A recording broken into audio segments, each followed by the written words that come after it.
this bill. Call Dr. Oshim Prasad. Thank you, Mr. Speaker. It's a sad task, really, to stand up and expose this bill and expose this government, because behind the figures and the facts we speak about are real human beings. And so the national government again is continuing with its war on the poor and its war on those who actually rely on social security.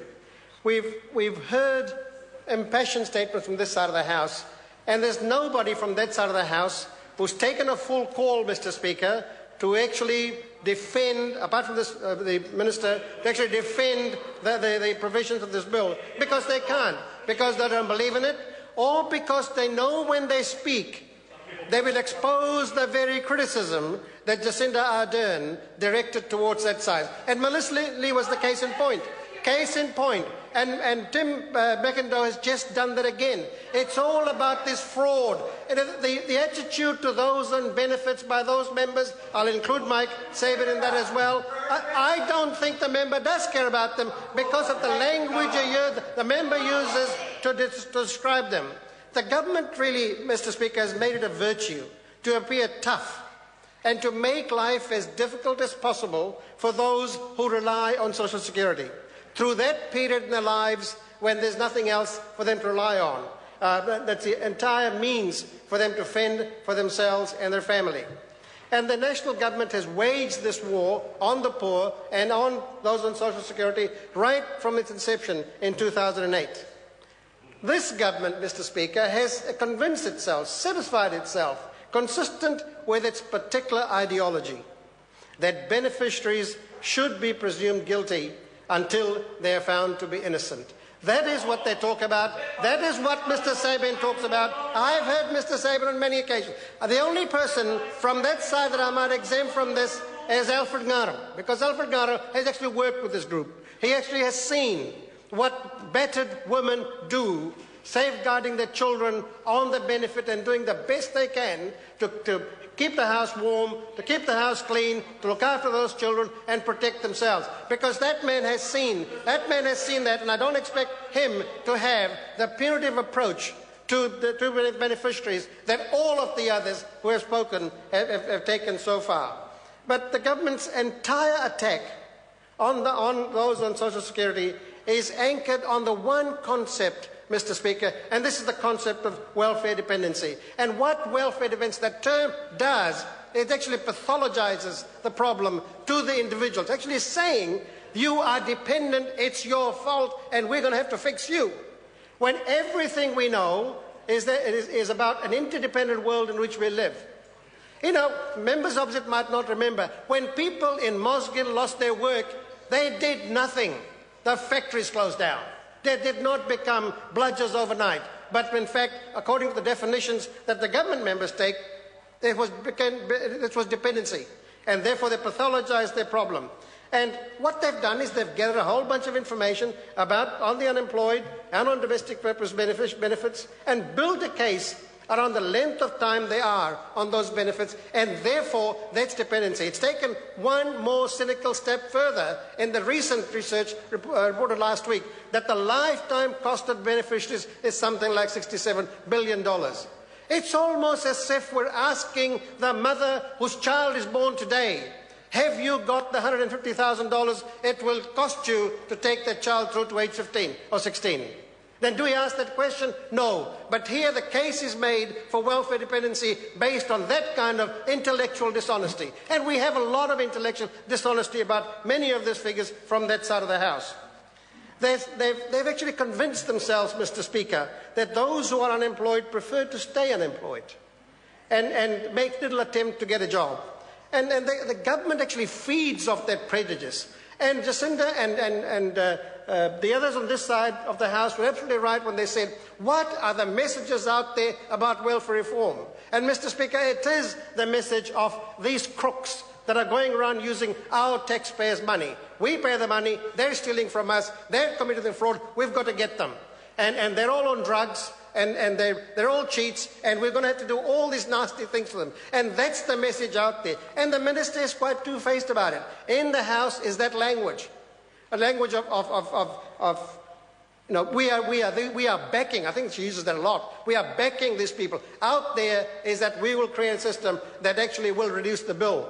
And in a sense, that's intellectual dishonesty as well. What we have never heard from this minister is a philosophically well-argued position on how to take this country to another place where people will have jobs, where those who are needy will be looked after, and we'll all move together, well, in a much better, together if you like.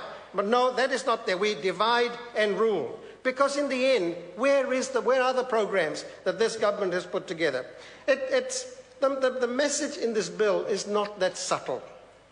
Because it really is about that those on social security behave contrary to, and I quote, important social norms around health, education, work and social welfare. My own daughter, who's looking after 2 kids today, will not qualify because she doesn't use 15 hours of childcare for ECE for her 3-year-old. And she's a mum, dad's at work, but she would not qualify. But a solo mother has got to ensure that that 3-year-old is in early childhood education. Here are these people who don't feel important social norms. This is prejudice of the worst kind.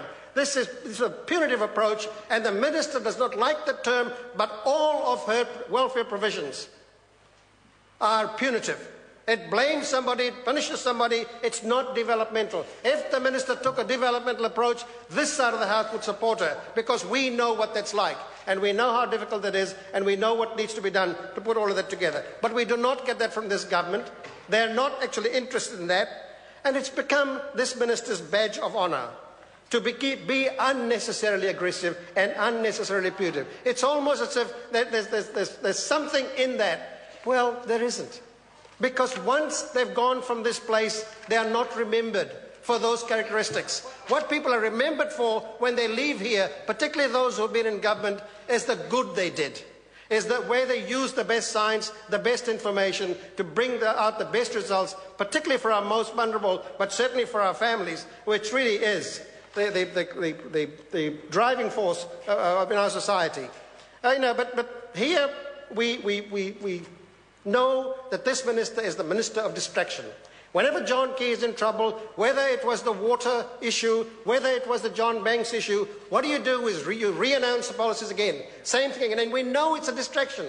And there's no ethics in that. There's no morality in that. There is no ethics, no.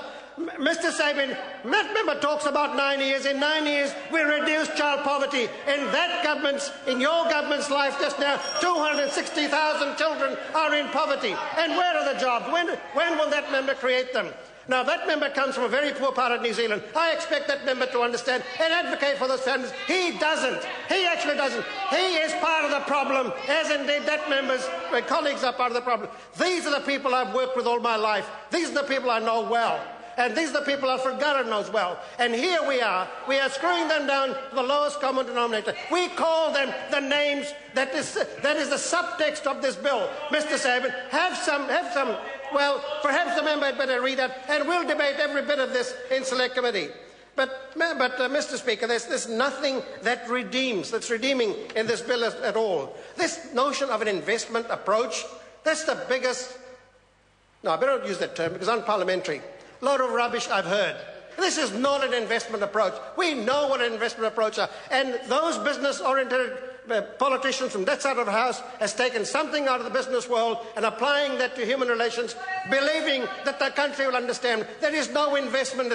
This is punitive, this is negative, this is divisive. But the other side is also possible because every family on Social Security is known to the organisation. Our organisation, without any legislative change, can work very, very well with them to put them on the right path of development, which is what the Clark government did. These are unemployment people. We're triaged. We have the lowest unemployment rate in the world. I know about those because the same staff in work and income work day in and day out alongside those people, got them into jobs while the country was creating jobs as well. So here we are. Don't create jobs. and increase child poverty, at the same time punish our people. That side ought to be ashamed of itself, and I look forward to a robust debate throughout the Select Committee process. Thank you, Mr. Speaker.